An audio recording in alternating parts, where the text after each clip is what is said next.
Hello everyone. Today we are going to continue our chapter 2nd from 11th class English Hornbill book. We are not afraid to die if we can all be together.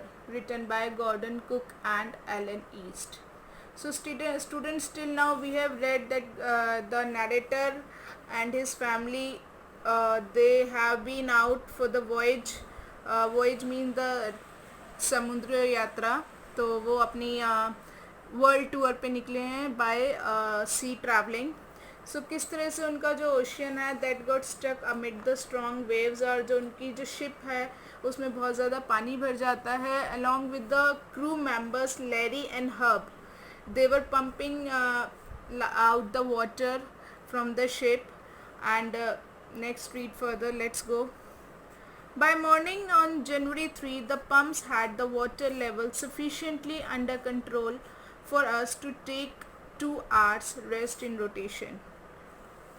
2 जनवरी को start हुआ था उनकी जो wave है उसमें बहुत ज़्यादा पानी भरना, और जो पूरा दिन वो लोग क्या करते रहे, वेव से लड़ते रहे और स्ट्रगल करते रहे, और जो पानी है वो पूरी अपनी शिप से निकालते रहे हैंड पंप्स के through.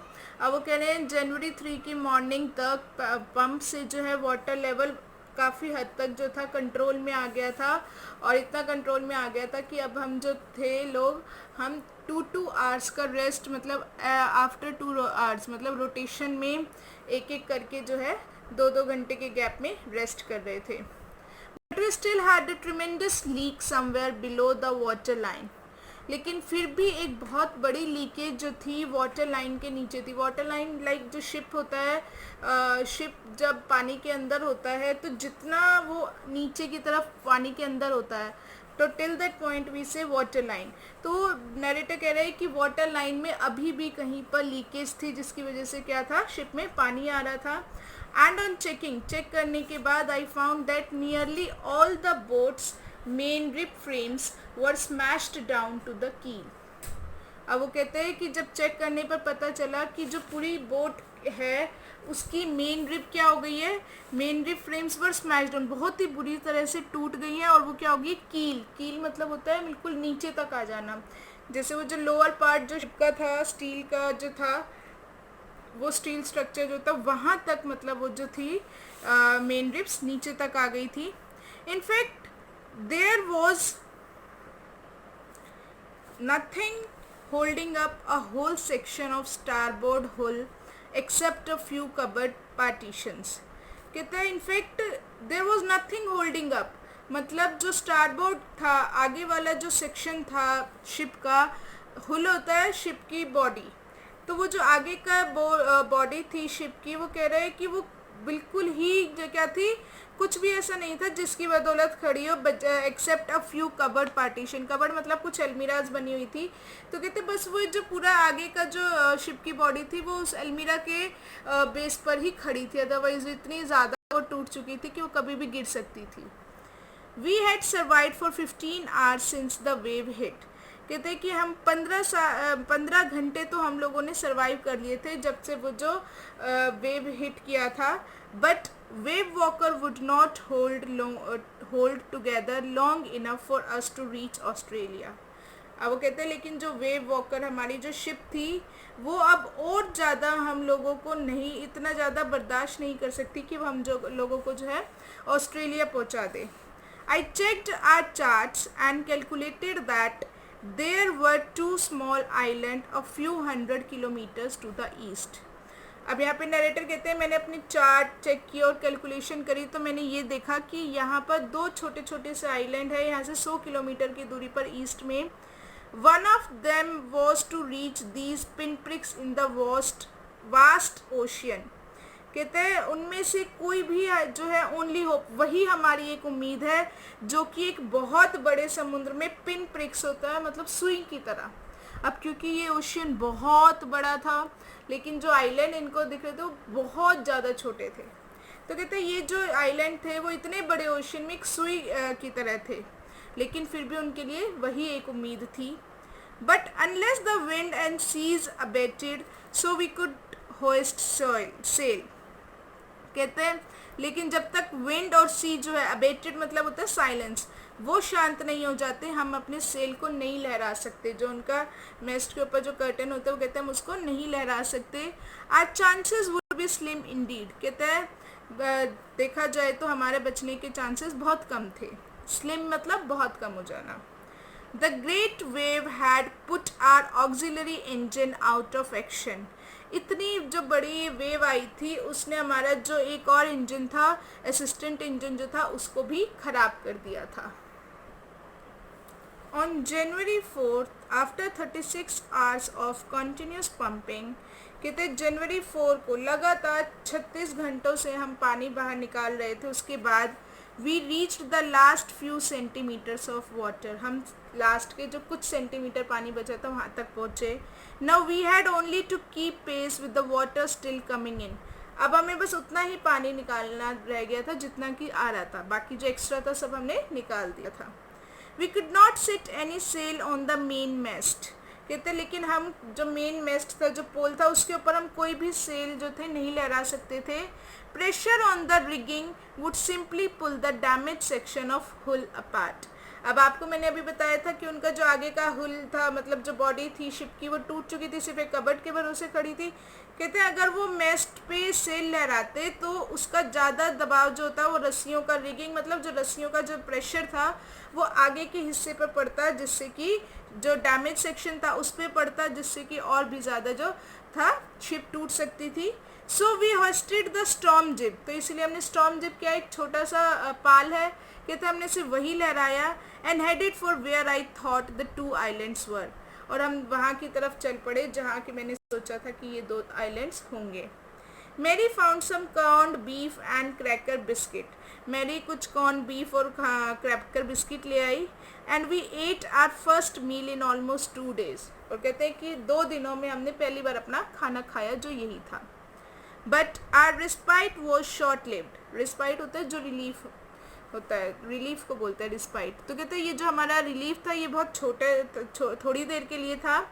Eight 4 PM black clouds began building up behind us, क्योंकि 4 बजे जो है फिर से हमारे पीछे बहुत बड़ा सा काले बादल आ गया। Within the hour the wind was back to 40 knots, और एक ही घंटे में विंड जो थी 40 नोट्स, मैंने आपको पहले भी बताया था सी माइल को मेजर करने का होता है 80 नोट्स पर आवर के हिसाब से जो थी विंड की स्पीड थी। And seas were getting higher, और जो समुद्र था उसमें जो लहरें थी और भी ज़्यादा आ रही थी। The weather continue to deteriorate throughout the night, पूरी रात जो वेदर था बहुत ही ज़्यादा गिरता जा रहा था, ख़राब हो रहा था। And by the dawn on January 5 our situation was again desperate, और सुबह के टाइम 5 जनवरी को हमारी सिचुएशन जो थी फिर से बहुत ख़राब हो गई थी। When I went in to comfort the children, जब मैं अंदर बच्चों को थोड़ा सा कंफर्ट देने के लिए गया, John asked daddy are we going to die, तो उनका बेटा जो है वो उससे पूछता है कि डैडी क्या हम मरने वाले हैं।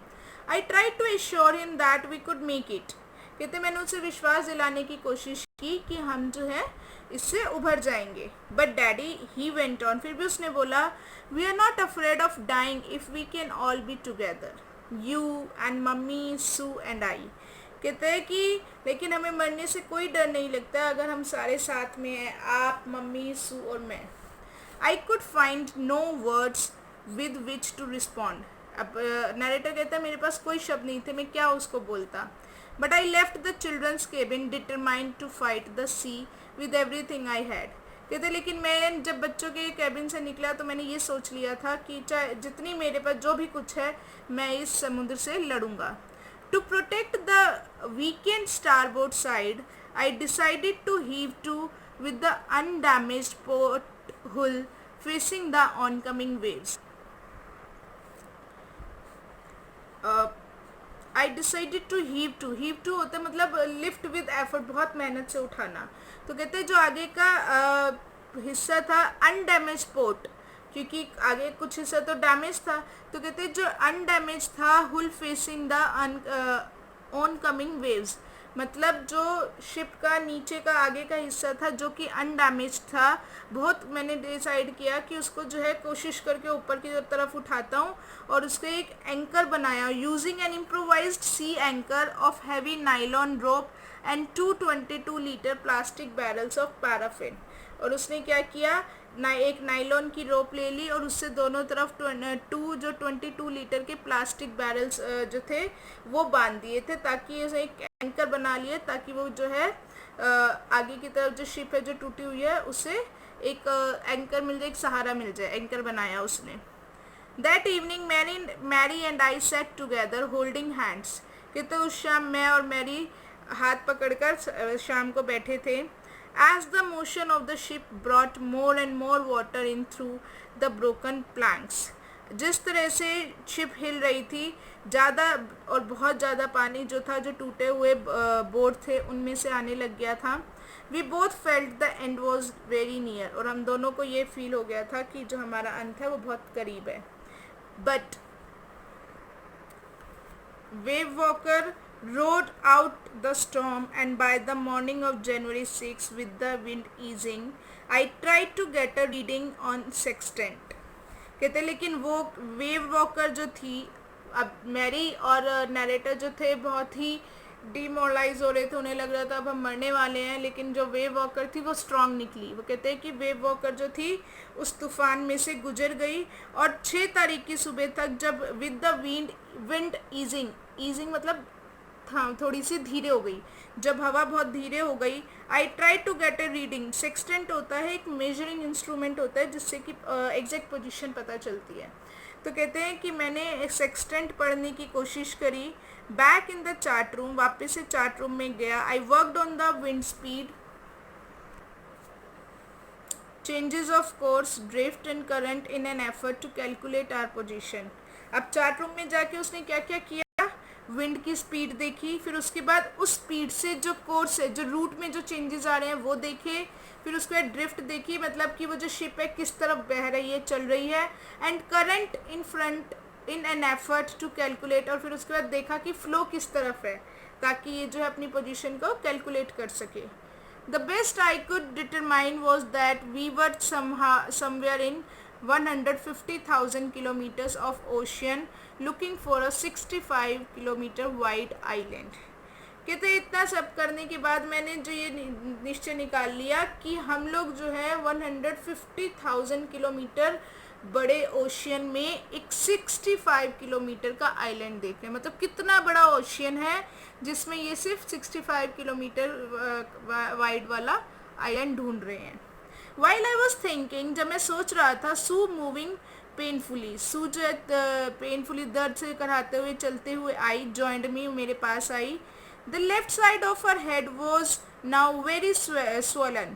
कहते जो लेफ्ट साइड था उसके हेड का बहुत ज़्यादा सूज गया था, स्वेलन हो गई थी। And her blackened eyes narrowed to slit, और उसकी जो आइज़ जो ब्लैक हो गई थी वो इतनी ज़्यादा स्वलन हो गई थी कि अब वो एक स्लिट, बस एक लाइन से दिख रही थी। She gave me a card she had made, उसने एक कार्ड दिया जो उसने बनाया था। On the front she had drawn caricatures of Mary and me with the words. Card के फ्रंट में उसने कैरिकेचर्स होते कार्टून्स, तो उसने मैरी और मेरे कार्टून बनाया। Here are some funny people, देखो यहाँ पे कुछ फनी लोग हैं। Did they make you laugh, क्या ये तुम्हें हंसाते हैं? I laughed a lot as well. अब नरेटर कहते हैं मैं भी बहुत हंसा। इनसाइड वॉज अ मैसेज, अंदर एक मैसेज था। Oh how I love you both, मैं आपसे कितना प्यार करती हूँ। So this card is to say thank you, तो ये कार्ड सिर्फ आपको थैंक यू कहने के लिए। And let's hope for the best, हम चलो बेस्ट की उम्मीद करते हैं। Somehow we had to make it. अब यहाँ पर नरेटर कहता है चाहे कुछ भी हो, अब तो हम यहाँ से निकल के रहेंगे। I checked and recheck my calculation. अब नरेटर कहते हैं मैंने चेक किया, बार बार चेक किया अपनी कैलकुलेशन को। We had lost our main compass, हमारा जो मेन कंपास था हमने वो खो दिया था।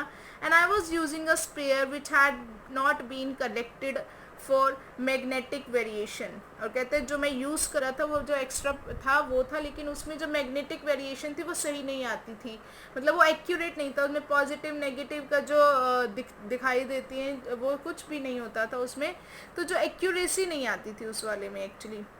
So I made an allowance for this and another estimate of the influence of westerly current which flow through this part of Indian Ocean. तो कहते हैं राइटर, कहते हैं मैंने अंदाज़ा लगा लिया था इससे, और जो इस इंडियन ओशियन में वेस्ट की तरफ जो फ्लो कर रहा है पानी, उससे मैंने अंदाज़ा लगा लिया था. अबाउट 2 PM 2 बजे I went on the deck, मैं डेक पर गया and asked Larry to steer a course of 185 degree. तो मैंने उसे ये बोला कि जो स्टेयरिंग है उसको 185 डिग्री पर घुमा दो. इफ़ वी वर लकी, अगर हम लकी हुए तो. I told him with a conviction I did not feel. अब वो कहते हैं कि मैंने इतने डिटरमाइंड होकर कहा कि आई डिड नॉट फील, लेकिन मैं इतने पक्के होकर कह रहा था, मतलब मेरे को ये पूरा विश्वास था, लेकिन अब मैंने उसको पूरे विश्वास से कहा. लेकिन नरेटर कहता है कि अंदर से मतलब मुझे वो फील नहीं हो रहा था, लेकिन उसे मैंने बहुत विश्वास से कहा. He could expect to see the island at about 5 PM. अगर वो 185 डिग्री पे टर्न कर लेगा तो हम कह रहे हैं कि 2 बजे उसने बोला था कि हम 5 बजे तक आइलैंड पे पहुंच जाएंगे. Then with a heavy heart, फिर थोड़ा से हैवी हार्ट के साथ, आई वेंट बिलो, मैं नीचे गया. क्लाइंब्ड ऑन माई बंक, और मैं स्लीपिंग, बंक होता है जो स्लीपिंग बेड होता है, कहते हैं मैं अपने बेड पे गया. एंड अमेजिंगली डोज्ड ऑफ, और मैं सो गया. When I walk up it was 6 PM. Amazingly मतलब नरेटर कहते हैं मुझे इतनी ज़्यादा परेशानी थी, मुझे हैरानी हो रही थी कि मुझे नींद कैसे आ गई. तो वो अमेजिंगली मतलब सो गया, और जब वो उठा तो 6 बज गए थे. एंड ग्रोइंग डार्क, और अंधेरा होने वाला था, अंधेरा हो रहा था. I knew we must have missed the island. अब क्योंकि एकदम से उसकी आंख लग गई थी, उसे लग रहा था 5 बजे तक हम पहुंच जाएंगे आइलैंड पे, लेकिन उस समय 6 बजे थे. तो नरेटर कह रहा है कि मुझे पूरी उम्मीद थी कि हमने वो आइलैंड मिस कर दिया होगा. And with the sail we had left we could not hope to beat back into westerly winds. कहते लेकिन जो सेल हमारे पास थी, छोटी सेल लगाई थी उन्होंने, तो वो कहते हैं कि जो सेल हमने लगाई थी वो मुझे उस उम्मीद नहीं थी कि हम वापस से जाएं और ये जो सेल है हमारी वेस्ट विंड को झेल सके. At that moment a tousled head appeared by my bunk. और कहते हैं उसी टाइम एक टॉजल्ड हेड, मतलब जो हेयर होते हैं बहुत ही उलझे हुए से, मेरे बेड के पास आए. Can I have a hug, Jonathan asked. और मैं, उनका जब बेटा था जॉनथन, उसने पूछा क्या मैं आपको गले लगा सकता हूँ. Sue was right behind him, Sue उसके पास खड़ी थी. Why am I getting a hug now, I asked. अब नेटर कहते मैंने उससे पूछा कि मुझे ये हग क्यों मिल रहा है. Because you are the best daddy in the whole world. वो कहते हैं क्योंकि आप दुनिया के सबसे अच्छे डैडी हो. And the best captain my son replied. और उसके बेटे ने बोला और एक बेस्ट कैप्टन भी हो. Not today John, I am afraid. वो कहते हैं आज नहीं, मैं थोड़ा डरा हुआ हूँ. Why you must be. वो कहते हैं क्यों, आपको क्यों डरना चाहिए. Said Sue in a matter of fact voice. You found the island. और उसने बहुत बोला कि हमें तो प्राउड होना चाहिए कि आपको आइलैंड मिल गया है. What, I shouted. कहते मैंने चिल्ला के बोला क्या. It's out there in front of us. The coast as big as a battleship. अब कॉरस्ट होता है एक साथ बोलना, तो वो दोनों एक साथ बोले कि ये बाहर हमारे सामने है और इतना बड़ा है जितना बड़ा एक बैटल शिप होता है. I rushed on deck and gazed with relief at the stark outline of isle Amsterdam. वो कहते हैं मैं जल्दी से डेक की तरफ गया और मैंने रिलीफ से उसको देखा कि बाहर जो था आइल एम्स्टरडम की जो थी आउटलाइन दिख रही थी, बहुत क्लियरली दिख रही. स्टार्क आउटलाइन मतलब बहुत क्लियरली विजिबल हो रहा था. It was only a bleak piece of volcanic rock with little vegetation.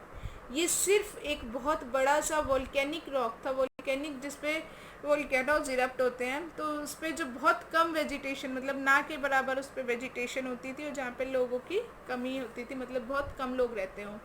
The most beautiful island in the world. लेकिन उसके बाद भी देखिए, इतने सब के बाद भी नरेटर ने क्या बोला, दुनिया का सबसे अच्छा आइलैंड था वो. क्यों था वो सबसे अच्छा आइलैंड, क्योंकि इस आइलैंड की वजह से ही नरेटर और उसकी फैमिली की जो थी जान बची थी. तो वो कह रहे हैं कि उस समय हमें ये दुनिया का सबसे अच्छा आइलैंड लग रहा था. वी एंकर्ड ऑफ शोर फॉर द नाइट. एंकर्ड होता है शिप को मतलब पार्क करने के लिए, किनारे से किसी चीज़ से जोड़ना. ऑफ शोर होता है मतलब किनारे से थोड़ी सी दूर, जो समुद्र है उसके पास. तो कहता है हमने वहाँ पर रात में ही शिप में रात बिताई अपनी, और शिप को जो है किनारे पर खड़ा कर दिया. And the next morning all 28 inhabitants of the island cheered as they helped us ashore. अब वो कहते हैं अगली सुबह जब हम वहाँ पे 28 इनहेबिटेंट्स वहाँ रहते थे आइलैंड पे, उन्होंने हमें बहुत खुशी से हमारी हेल्प करी. With land under my feet again my thought were full of Larry and Herbie. कहते जब मेरे पाँव के नीचे ज़मीन आई तो मेरे दिमाग में लैरी और हर्बी आए. Cheerful and optimistic under the direst stress. बहुत ही ज़्यादा मतलब जो सिचुएशन इतनी ज़्यादा ख़राब होने में भी वो हमेशा खुश रहे और हमेशा ऑप्टिमिस्टिक, उनके मन में एक आशा रही, पॉजिटिव थॉट रही थी. एंड ऑफ मैरी, मैरी आई मेरे दिमाग में, जो कि who stayed at the wheel for all those crucial hours. जो कि क्या किया था मैरी ने, स्टेयरिंग पर बहुत ही क्रूशियल आवर्स में बहुत देर तक उसने स्टेयरिंग संभाला. मोस्ट ऑफ ऑल, और इन सबसे ज़्यादा, I thought of A 7 year old girl. मैंने उस 7 साल की बच्चे के बारे में सोचा. Who did not want us to worry about a head injury. जो नहीं चाहती थी कि हम जो है उसकी जो सिर की चोट है उससे परेशान हो. विच subsequently took 6 minor operations to remove a recurring blood clot between skin and skull. और उसके बाद उसके ब्लड क्लॉट जो उसकी स्किन और स्कल के बीच में हो गए थे उसको हटाने के लिए उसके 6 छोटे ऑपरेशन करवाने पड़े थे. End of a 6 years old boy who was not afraid to die. और मैंने उस 6 साल की लड़की के बारे में सोचा जो कि मरने से नहीं डर रहा था. So student, this was your second chapter. I hope you all must have understood. Thank you.